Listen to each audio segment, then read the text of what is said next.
Imperfect Gentleman Show. I had a very recent conversation with someone who was very certain of their religion. And I said, oh, okay. And they were Christian. And I was like, that's great. What religion are your parents? And he said, Christian.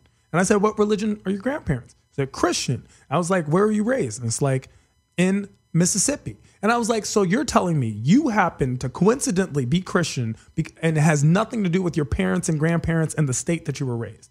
For the most part, we are raised, a lot of our morals come from our parents. Like the concept, we tend to be, if you're proud of being from Montreal, it's because that happens to be the circle that your parents grew, you were raised in, and now that's where you're proud of being from. There's nothing that defines that other than your past, and that past has nothing to do with you. So our parents do, for a very big part. You have a child. How much of your child's actions do you look back and go, that's just like me, or that's just like Robbie? I don't know. Like, she's so little, she's only 2. She barely speaks. So, But does she do simple, like just an attitude? Like, it's hard to tell. Like, she doesn't really sleep well at night. So she's like, Daddy, like, no, not really. They're so unique too. You know what I mean? Like, if you ask me, like, are you like your mom or like your dad? Like, I ain't like any of my parents. Like, I'm not like my mom, or I'm not. Characteristics of like, oh my gosh, it just sounded like my mom. Exactly. Kind of like, and we do that. Yeah. Often. It's a good point. I want to kind of reverse to the point you made, and I agree with what you said. Daycare. Parents are working sometimes 2 jobs.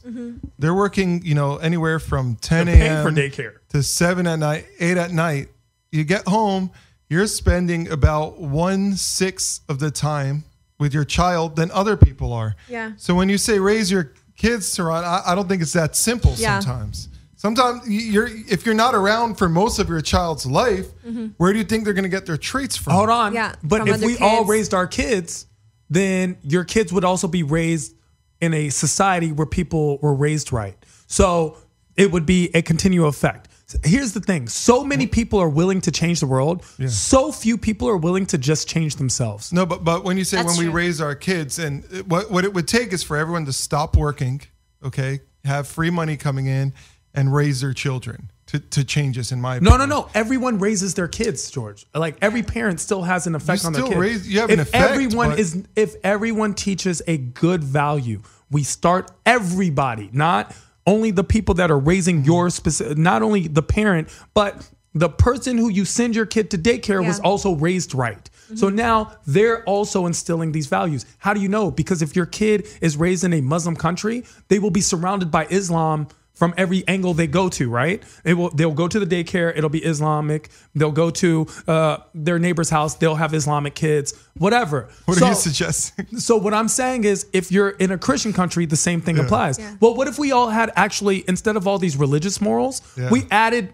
actual morals? We added religion, we added good values, and started saying we will also teach our kids good values. You sound like a new world order right now, and right? Like, you're talking about this, and like, it sounds so easy and so beautiful the way you're saying it, true. But it's not that easy, because your kid go to school in your area, in your neighborhood. It doesn't go to school in Beverly Hills, where all the good kids are. You know what I mean? Like, so for us, like, we're Jewish, so we send our daughter to Jewish daycare.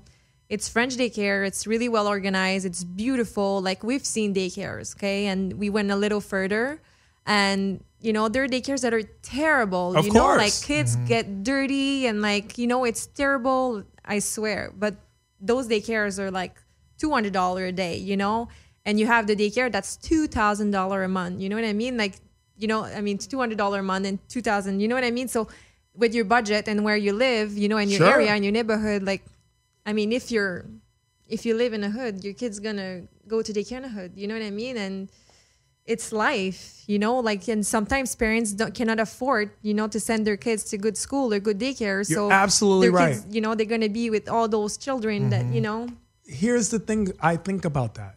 When it comes to the world, everyone looks at the world, it's like, but it's too big a problem. And my thing is, do you have a car? Yes. Do you have a car? No.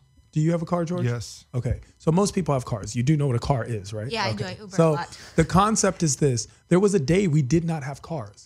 And then someone invented a car and then tried to start selling the cars. And people were like, but we don't need these cars. We live our lives without cars. But then they marketed it in such a way that now everyone needs a car. We couldn't even imagine our lives without cars. Well, what if we took that principle and applied it to something good, where we all just start being good people? Like The issue there is cars, for the most part, operate in the same way. And when you have different religions or people without religion and different lifestyles in different areas, you can't really normalize something so easily as a car. You know, most cars have 4 wheels. Most cars get put in park, drive, reverse, and they're a commodity for transportation. We're comparing a commodity now to a moral ground. And the whole thing about morals, the interesting part is, and you're a law expert, is that law is not morals, and morals aren't law, and religion isn't law, and law isn't religion. So there's this slippery slope, right? Yeah. Laws are it's based harder in to morals. control. That's why we do things the way we do them. Not Laws all are the based time. in Not morals. all the time. Most laws are based on morals. Not all a the moral time. of justice, which is a moral, liberty, which is a moral, and equality, which is the moral. Yeah. So they are based on all laws that you can think of are based But are laws morals, or are they laws? they are laws. There's a difference, right? There's a reason why there's different terms. Yeah, because they're used. punishable by the Right. government. So you So can't. they just take a moral and make it a law. So is being nice to someone, as you're saying, a law?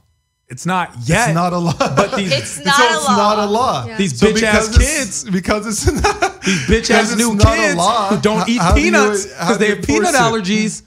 How do you enforce it? I mean, it's really difficult to enforce. I like your vision. I would like to do that myself, and I would hope to raise. And I'm scared if I don't become a millionaire this year.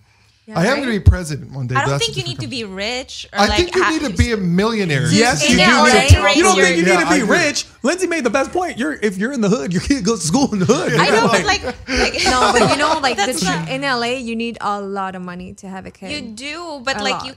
you like just because you're poor, you can't. Doesn't mean like you're gonna raise Yeah. your kid like, oh hey, like that kid is gonna be not a good person or something. But Obviously, not if true. you have an abundance of wealth, it's astronomically easier to raise your child the way you want Yeah. to raise your child. Yeah. Like you said, That's why I'm Right. sending my kids to boot camp. So my kids won't have no fun, nigga.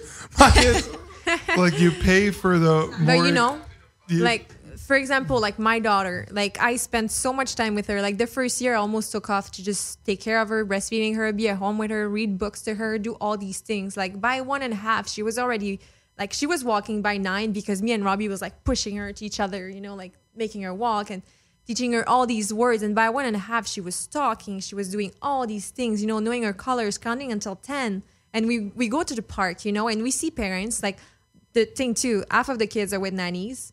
The nannies speak Spanish. The parents are English. So the kids don't speak. So that kid's too. gonna have a better future because everyone's gonna speak Spanish. I'm like, No, but you know what I mean? Like, It's gonna be harder for them to start talking. of course. Like, I mean, yeah, like the time you invest in your kid really makes a difference.